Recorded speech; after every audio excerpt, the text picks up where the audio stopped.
بسم الله الرحمن الرحيم واتل عليهم نبأ ابني آدم بالحق إذ قربا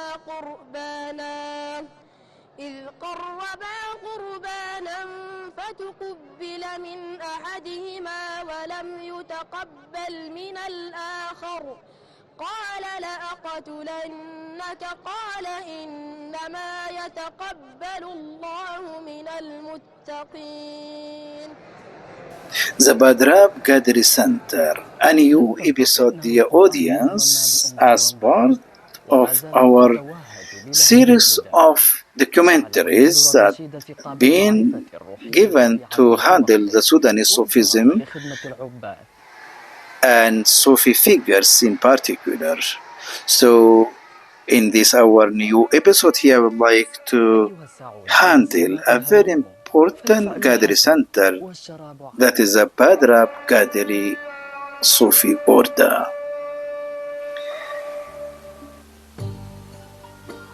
The Badrab Qadiri Center is one of the most well-known and active branches of the Sudanese Qadiriyya. The Gnostic and the Perfect Wali, Sheikh Muhammad Badr, better known as Wad Badur, is the founder of the center. This Sufi Qadiri Center is significant because it has one of the oldest and biggest Quranic schools in Sudan and Africa, in addition to offering spiritual guidance to the seekers of Tasawwuf. Nonetheless, people all around the country are reminded of the Quranic teachings just by hearing the name Umban. Additionally, individuals remember the wisdom, so that whenever we come people to speak about wisdom, here people to their mind recalling Wad Badur. So Sheikh Al-Abeid Wad Badur, in addition to another important Sudanese Sufi, that is Sheikh Farah Wad Taktuk, in Sudanese culture they were very famous with providing wisdoms. They are the wise Sufi men of wisdom. So Sheikh Al-Abeid was born in 1811 and passed away in 1884. For more information about his family and lineage, I would like to say his full name is Sheikh Muhammad ibn Ahmad ibn Muhammad ibn Ali ibn Musa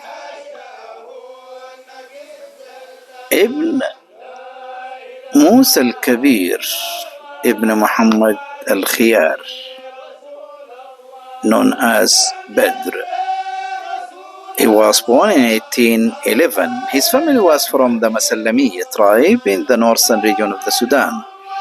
This tribe was originally from the Hijaz. His family traced their descent back to Abu Bakr as-Siddiq, the first caliph after the Prophet, peace and blessing be upon him. While his mother is Raya bint Abu Zayd from the Hassaniya. Sheikh Al-Abeid went famous with Wadriya, and in this concern I would like to say in Sudan, women are generally associated, mainly in Sufi culture, associated with and referenced by nicknames given to the shuyukh following their mother name. And here in the Sufi culture, Sufi tradition, we have a lot of figures of Sudanese Sufis. In their name, they be connected with their mothers. For example, here we have Wadum Maryum, and then we have Wadum Haggin, Wadum Safiyan. In our context, here we have Wadriya. So Sheikh Al-Abeid is known as Wadriya from a side and Wad Badur from another side. And so the mere mentioning Wadriya, people recalling the founder of the Badrab Qadiri Center, Sheikh Al-Abeid Wad Badur, and at the same time, for short, they call him Wad Badur. In his story life, Sheikh used to share debating and discussing religious, educational, spiritual, and social issues with jurists and scholars. And out of their presence with him and debating with him, those scholars and fuqaha, they come to the end that the nature of the knowledge that the Sheikh possesses is definitely an historic knowledge, for his story life didn't point out to any sort of his sitting with scholars, but out of his knowledge he used and he well versed, excelled in the religious, spiritual, social issues, and such view was the reflection of the fuqaha that they used to debate him in such issues. So Sheikh Al-Abid was well versed in both the Holy Quran and the Sunnah. About the sanad of his grandfathers in the Sufi past, his grandfather Sheikh Muhammad Al-Khiyar in the Sufi past was a student of Sheikh Idris Wad Al-Arbab. And Sheikh Idris Wad Al-Arbab, as we know, he's very famous, influential Sudanese Sufi Qadiri Sheikh, while his son Ali ibn Muhammad Al-Khiyar, the grandfather also of Sheikh Al-Abid, was initiated in the Sufi path under Sheikh Hassan Wad Husuna. And Sheikh Hassan Wad Husuna also is well-known, influential and significant Sudanese Qadiri Sheikh. For this reason, Sheikh Al-Abid Wad Riya, as known in the Sudanese Sufi culture, his mother Meli Raya used to pay the frequent and numerous visits to the maqam of Sheikh Hassan Wad Husuna. It was reported that when the Sayyid Raya, the mother of Sheikh Al-Abid, in one of her visits to the maqam of Sheikh Hassan Wad Husuna, on entering the tomb, she knelt down by his grave and prayed to God for a son like him, for a son like Sheikh Hassan Wad Husuna. It was said she heard a voice say Ameen. And here just I would like to referring to exact words of Sayyida Raya when she said, "One day I went to visit my master Sheikh Hassan Wad Husuna. As I knelt down by his grave and prayed to God for a son like him, I heard a voice say, Amen." The incident indicates the acceptance of her supplication in the sacred place, for he had been given the eunuch of his own time by Master Sheikh Al-Abid, and by the passing of the time, her son Sheikh Al-Abid turned one of the greatest and prominent Sudanese senates across the time, his Sufi Senate. Regarding his suluk on the Sufi path, he recounted how at the age of 29 he had met Sayyid Muhammad Usman al-Marqani, the founder of the Khatmiya Sufi order in Hijaz. So Sheikh Al-Abid here recounted his encounter meeting with Sayyid Muhammad Usman al-Marqani, the founder of the Khatmiya Sufi order, while Sheikh Al-Abid in his visit in his performance to perform the Hajj. So while he was in Hijaz, he met Sayyid Muhammad Usman al-Mirghani. By the way, just here also I would like to quote his words, his exact word, the exact word of Sheikh al-Ibad, describing and telling his encounter with Sayyid Muhammad Usman al-Mirghani. He said, I visited his council on a regular basis and I secretly vowed or taken the pledge to stay there for years until I realize my purpose and being accepted in the Sufi path under him. So Sheikh al-Ibad here described his meeting as well as his frequent visitation to the council and the assembly of Sayyid Muhammad Usman al-Mirghani with the interest and the desire of having the initiation under him in his Sufi path. But it had been stated in the biography of Sheikh al-Ibad that Sayyid Muhammad Usman al-Mirghani did not provide him with the bay'ah. Rather, he taught him some awrad of the Sufi path. Later on, also it has been said that Sayyid Muhammad Usman al-Mirghani had given his prophecy that the Sheikh al-Ibad will going to in the future will going to establish his own masjid, and his masjid will be an attraction focal point to seekers of knowledge and the memorizers of the Quran. And it happened. So the prophecy come true. That is because Sheikh al-Ibad had established his own center in the exact area that Sayyid Muhammad Usman had given his own prophecy. So he established his own center in Umdawampan, east of Khartoum.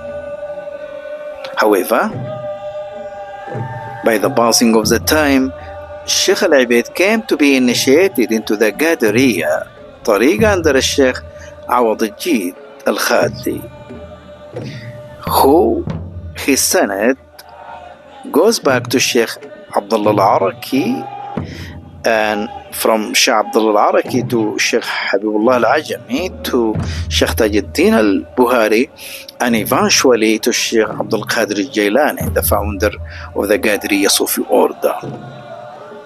At the age of 50, Sheikh al-Ibad sought for guidance after receiving the Sufi pledge from his spiritual teacher, Sheikh Awad al-Jid, and being approved and authorized as a Sheikh in the Qadiriyya Sufi order.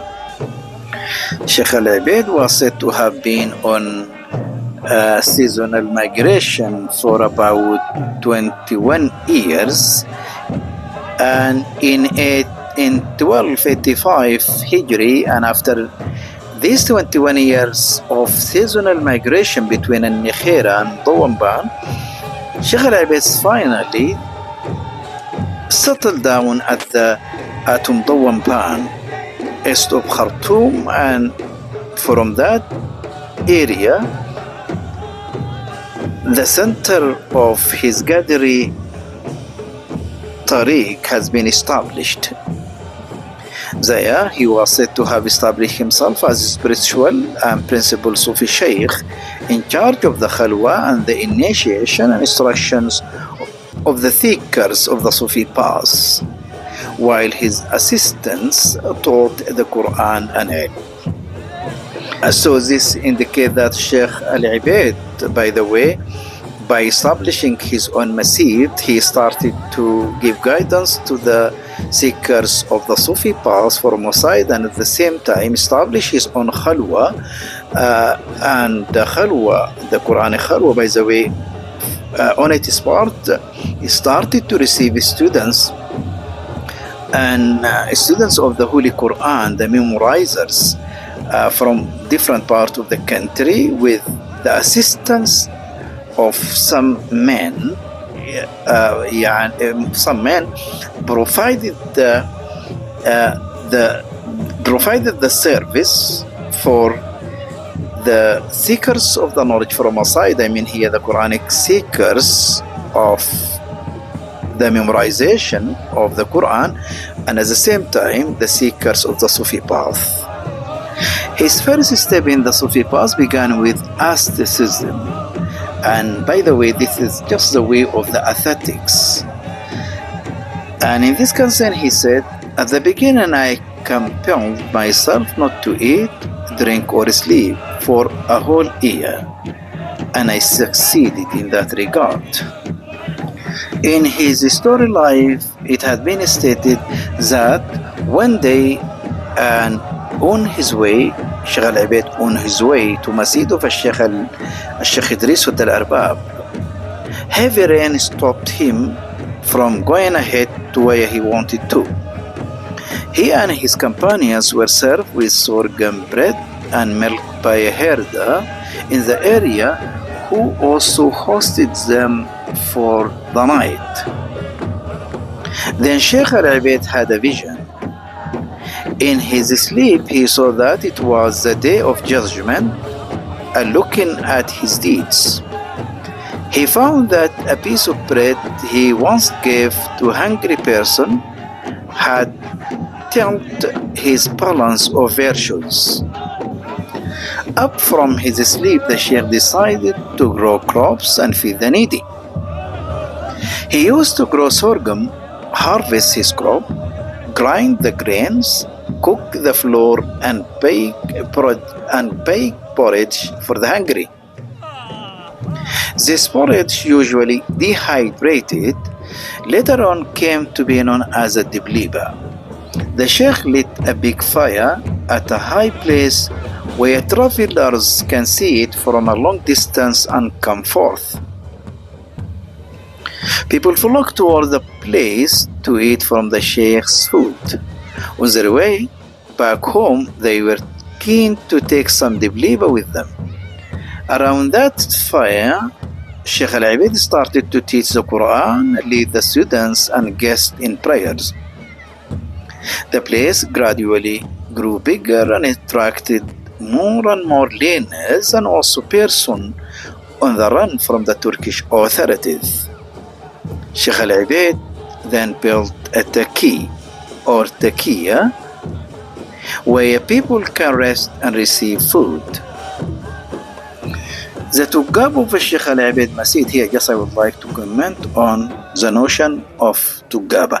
Generally, a Tugaba is a place where firewood is burned to give light, but also it has other definitions. Tugaba, it is a huge bonfire that travelers can see from a distance at night and realize that, well, here is a place for shelter and food. So the Tugab of Sheikh Al-Abaid Masjid has grown higher with the accumulating ashes over the years. Its fire still continues to glow. However, since it was first lit in 1847, so it is one of the ancient Quranic schools in Sudan in Africa. That is the Quranic school of Umdawampan, which was established in 1847. Even during the rainy season, when the flames subside because of rainwater, ember continues to glow beneath the thick ashes of the heavy logs of wood. Up to now, Quran students continue to collect ember, light this tugaba, and encircle it to read their lessons. Nevertheless, the electric lights that flood the place, they keep this tradition in memory of the noble Sheikh. Serving the dibliba is still in full swing. It is not unusual to see a group of 5 men cooking it. They bake it in a big bowl sitting on 3 big stones called the Ladayat supporters. The dove is plowed with long spade, each called al-malud.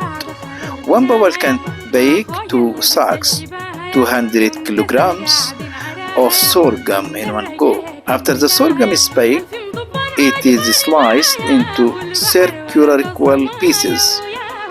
Milk or cooked okra is then poured on the dibliba. Sometimes the dibliba is dissolved in water and sweetened with sugar. This is called ukara and is believed to quench thirst. The Masid dwellers, referring here to Masid of Sheikh al-Ibad, work in harmony and solidarity in keeping with what they have learned. The student and the people inside the Masid, what they have learned from the Quran. The Masid receives donations of money, sorghum and other food substances from well-wishers countrywide, and the dibliba remains as the primary menu due to its religious worth. For more information, I referring you to the article Sheikh al-Ibad with Badur's to Gaba, a fire that remained alight for centuries. Published article in Sudan Now magazine, 23rd of July 2017. Sheikh al-Ibad Sufi doctrine. In his Sufi doctrine, Sheikh al-Ibad advocated for obedience to Sharia, saying, weigh my words against the law of goodness. If it agrees, I said it. If not, I did not say it. He urged for the encouraged adherence to the Sunni methods, as evidenced by many of his recorded speeches and one that was maintained in the memory of the disciples. My sons, you have to cling to the advice as well as following of the true religion.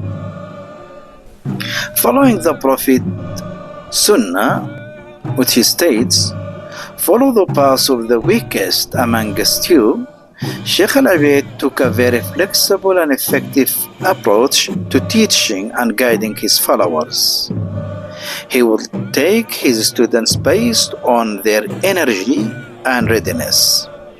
The Sheikh was a knowledgeable man, and his wisdom was expressed in his use of simple, profoundly meaningful and lofty language that many people learned by heart. For more information, once again, I would like here referring you to Encyclopedia of the People Remembrance in Sudan, Volume 4, 2004, page 1826. As we have stated shortly, Sheikh al-Ibad used to hold with some scholars with the presence of audience sessions, study sessions, in which tafsir, jurisprudence and monotheism were used to be debated. So Sheikh al-Ibad used to appoint one of the ulama to read from the Sufi books and to explain it to the listeners. Any serious question faced them. It was the Sheikh who undertook the task of explaining the issues that used to be raised during the session. Such questions were always connected with ilm al-batin, or what's called esoteric knowledge, which was the Sheikh's specialty. The majalis of ilm used to start in the morning and continue until the noon prayer. After that, the Sheikh devoted the time for meeting his visitors. So after Zuhr prayers, Sheikh devoted the time for meeting his visitors, listening to their complaints and offering them sort of help possible. This activity ended by the afternoon Asr prayer, after which the Sheikh started his task on inspecting the khalawis and zawiyas to see that the residents and guests were well looked after and had no problems. Then followed the dusk Maghrib prayer, after which the Sheikh was left alone to perform zikr until the last prayer was performed. After that, the Sheikh went into seclusion for private dhikr. Sheikh Al-Abaid followed an independent style in explaining his beliefs to his followers. His main concern seemed to be the transmission of the Sufi teachings in a form so simple and straightforward that it might be intangible to his followers. His teachings form a call appealing to all the people. Sheikh Al-Abaid also used to get rid of anything that belonged to him. He never kept the present brought to him either by the people or government officials. He used to employ two storekeepers, one responsible for the gifts coming from ordinary people and the other brought by the government officials. Even in distributing these gifts, he seemed to have followed the strict method. He used to give his followers from the people's gifts depending on the belief that the people's relation with him was purely religious ground. The officials brought gifts because they wanted to be friendly, since they were aware of his influence over the people. So their gifts went to people other than his followers. Sheikh Al-Abaid used to put all his property at the disposal of the needy. If anyone asked him for money, he would give him all the money he had at the time. He told his followers that if one were destined to be rich, generosity would not make him poor, and that if he were destined to be poor, greed would not protect him. There is frequent reference to the Sheikh warning his followers against surrendering to worldly pleasures. He told them that they should not waste their effort in the pursuit of the vanities of life, because however hard they struggled, they should gain nothing except that which God offers them. Sheikh Al-Abaid also depended on a linguistic element which added to the simplicity of his style, that is the use of saja, the rhymed prose. He used short sentences in which the last words always have the same sound at their endings. Added to this is his use of colloquial rather than the classical Arabic. This combination of short rhyme sentences and colloquial Arabic would make his teachings strict easily in the recipient's mind. This also gave his teachings the advantage of penitence. I remind you, dear audience, just I'm presenting and introducing the Badrab Qadiriyya Sufi Center. From Sheikh Al-Abaid commandments to his and to the murids of the Sufi path. Sheikh Al-Abaid, by the way, has his own teachings, common form of advices to the murid of the Sufi path. Out of this, just here I would like to mention parts of them. Sheikh said, I advise you, in his advice he said, I advise you to the sincere intention in all your circumstances for the sake of Allah, so that you do not pay attention to the intention of the ego and to the sight of the creation, so not that you fall out of the sight of Allah. And advise you to keep God's limit intact, cover the states of love and conceal the states of the heart. I advise you to turn from everything that prevents you from going back to Allah Almighty until you discover the truth about everything. I advise you to give up the ego's lusts and journey from your heart to God in order to avoid being troubled by the apparent travel, for it is own sake, and to devote all of your time to Allah. I advise you of reducing food and sleep and focusing just on Allah until you experience the joy of inspiration and the sweetness of closeness to Allah Almighty. I advise you to constant remembrance, using the word of the oneness, La ilaha illallah, there is no God but Allah, so that the light of God's oneness illuminates your heart and shines on your interactions with other beings. This will allow you to experience the joy of genuine poverty and the contentment that comes from relying on Allah. I advise you to abandon the thoughts in saying other than Allah, exalted He, so that there is no veil left between you and Allah, so that your heart will be the house of Allah. My sons, you follow the correct guidance, practice the correct faith, avoid blaming others for casual scandal, and avoid being meddler.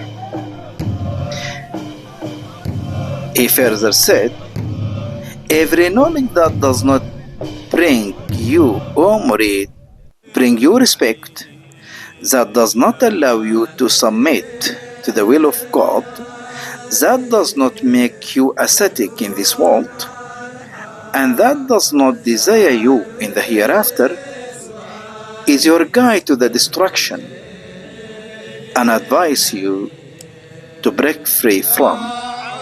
Such were just a few examples of the advices that Sheikh Al-Abaid had provided to the seekers of the Sufi path. Then he also would like to see his opinions in the descriptions of the Gnostics. So out of Sheikh Al-Abaid views are the one that on the wali, who he ought to be. So through his description embodied the mystical beliefs adopted by both the Sufi Shuyukh before him, yet Sheikh Al-Abaid took a different method concerning his view on the wali. Instead of elaborating on who was the wali and what was his status, Sheikh Al-Abaid taught his followers how a wali acquired and the quality and status of the wali.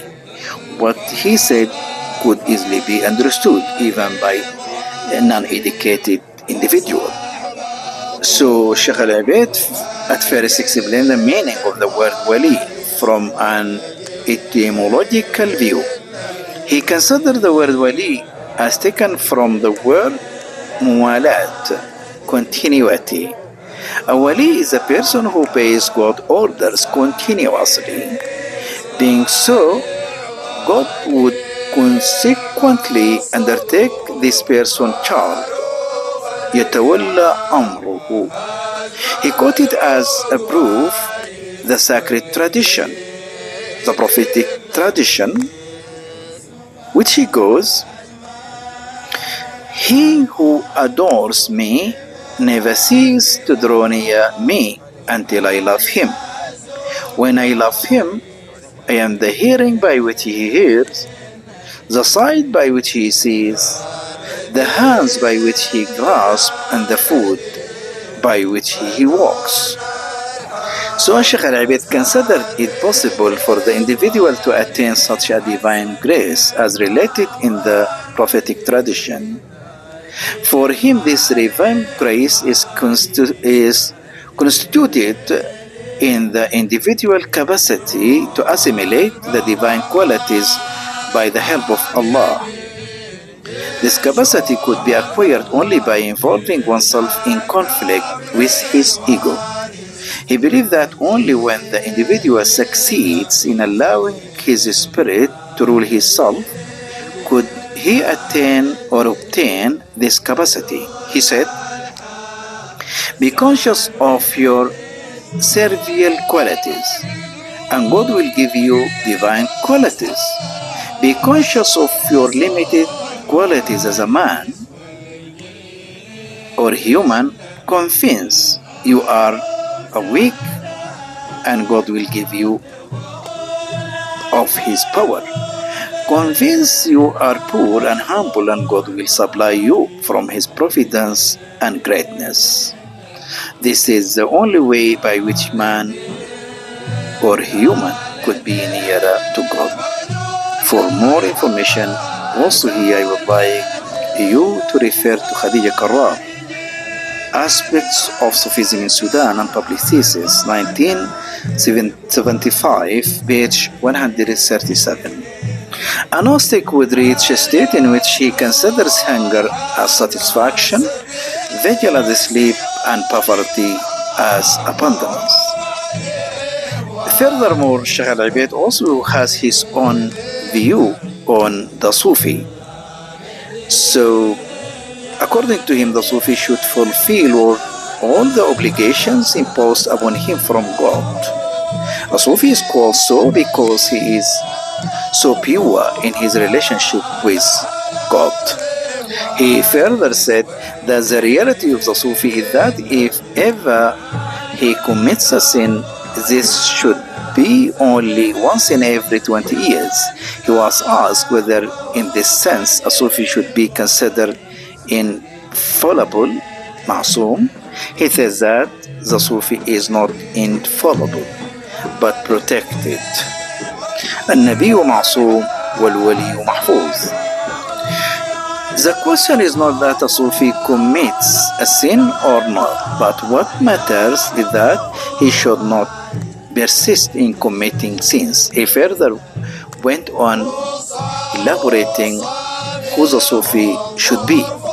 A Sufi also should open the door of humility and close that of pride, should open the door of poverty and close that of intelligence, should open the door of vigils and close that of sleep. He should offer what he has in his pocket and wait for what is in absence. The saying of Sheikh Al-Ibad above is widely circulating proverb. A Sufi should be concerned with his own, not another or other defect. He should ignore his own gifts and qualities. A Sufi also should follow the path of the mystics by avoiding being a hypocrite. That is, he should not separate Sharia from Haqiqa and Tariqa, and he should be reminded that any misuse of either leads to heresy. With reference to the study of Sheikh Al-Ibad style, it was mentioned that he used to convey his instructions in precise rhyme sentences. The effect implicit in these sentences was a factor in their widespread usage among many people outside the circle of the followers of his tariqah. Here are some examples of his sayings and wisdoms. ما الذي مع حرف الصاد صار عن كل فعل ذميم صعب. This maxim is a summary of all the qualities and virtues formally discussed in the essentials of his tariqah. Under the title Patience, Sabr, these were included in the sound Sad, and they derive from Sabr. The maxim say that if one kept himself within the scope of the virtues, beginning with the sound, he would eventually avoid committing any disgraceful deed. من لم يتجرع المر لا يكون حر. This is referring to the effort and striving of the aspirant undergoes in order to reach his goal. The liberation of the spirit from domination by the self cannot be achieved except through a hard process. This hard process is the withdrawal from the sensuous worldly life by all the means offered by Sufism. In the maxim, this is symbolically referred to as the swallowing of the sour milk. من أراد أن يرى الدر في نحره فلا بد أن يقاسي ظلمة بحره. Literally, this means that if one wants to enjoy wearing pearls, he should bear the trouble of diving into the sea, not diving in its modern sense. Sheikh Al-Abeid said that divers searching for pearls could do so by controlling their breath, and this was not an easy task. Explaining the moral implicit in the above words, he said that in religious behavior there are certain things called rukhas, dispensations, like saying the prayer in shorter form while traveling and fasting Ramadan in traveling or in sickness. He said these dispensations are intended for al-awam, the ordinary people, who are just content that they are called Muslims. In the case of the khawas, the elect or the aspirants who are like the divers, they should be prepared to undertake their religious responsibility under any circumstances through knowledge of God. من أراد أن يكون في بحر النور قائس فليكن فيما أيدي الناس آيس. Their pillars are spiritual illumination, and this means that if one wants to attain spiritual illumination, one should not depend on people in anything that relates to one. Here is implicit the virtue of quietism with all its attributes. The aspirant should be contented with every condition and refrain from asking people for things, however implicit he may do so. By asking people, the aspirant is indirectly turning from God and making gods of those he asked by applying to them God attributes of providence and mercy.